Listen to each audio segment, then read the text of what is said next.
Hey, Stan Deaton with the Georgia Historical Society. Welcome back. This is the second in a series of videos that we are doing about this year's Georgia History Festival theme, Governing Georgia Across 3 Centuries. You will recall our first video was about why do we have government? This second video is going to focus on the establishment of government here in Georgia when James Oglethorpe and the first colonists arrived in 1733. Now you see the Savannah River behind me. They came up this river. 112 passengers, colonists, were with James Oglethorpe when he arrived here on what is now February 12, 1733, to establish what turned out to be Great Britain's final colony in mainland North America. James Oglethorpe, of course, was one of a group known as the Georgia Trustees that had petitioned King George II the year before in 1732 for a charter to establish this new settlement, a military buffer between the Spanish in Florida and British South Carolina, which you can see across the bridge behind me. The Georgia Trustees established as their motto, non sibi sed aliis, not for self, but for others. Oglethorpe arrived here as the only representative of the trustees and landed with the group here on what is now River Street in Savannah.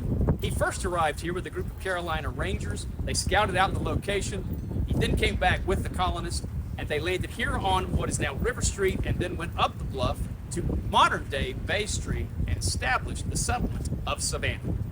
Oglethorpe knew that the success of this new Georgia colony was going to be largely dependent, especially in the early days, on friendly relations with the indigenous tribes. Now here in Georgia, that meant the Yamacraw Indians led by Chief Tomochichi.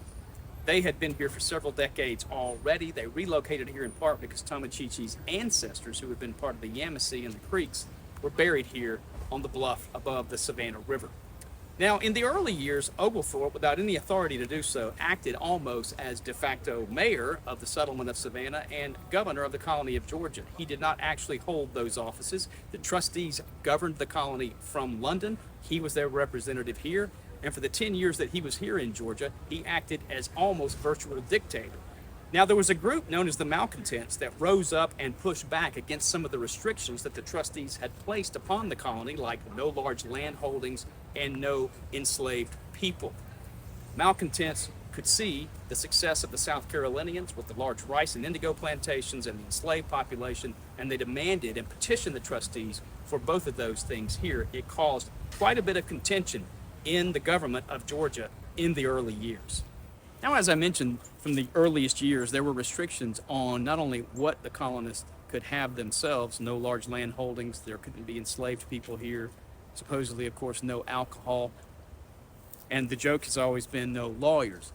But from the beginning, there weren't supposed to be any religious minorities here. But much to Oglethorpe and the colony's benefit, there were, almost from the beginning. A group of Jewish settlers came and were really instrumental to the success of the colony.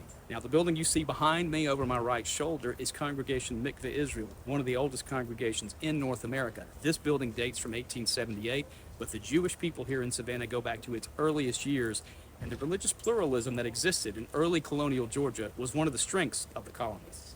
The trustees governed until 1752. They simply got tired of going to Parliament every year, asking for a subsidy, and it just got to be too much. So that year, the trustees handed over their charter to the crown. Georgia became a royal colony, and from that point forward, governed by royal governors, the first of which was John Reynolds, followed by Henry Ellis, and then James Wright.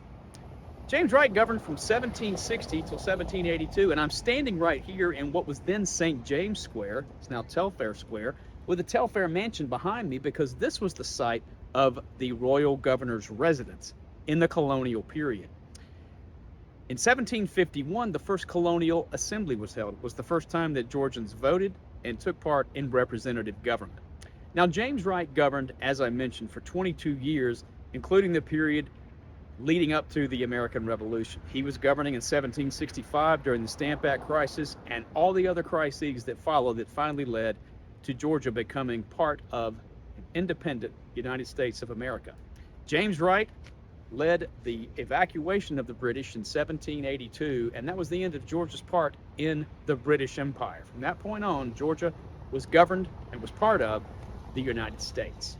I hope you've enjoyed this second in a series of videos focusing on this year's Georgia History Festival theme, Governing Georgia Across 3 Centuries. Watch for the next one. Stay safe, stay strong. I'm Stan Deaton with the Georgia Historical Society. As always, thank you for watching.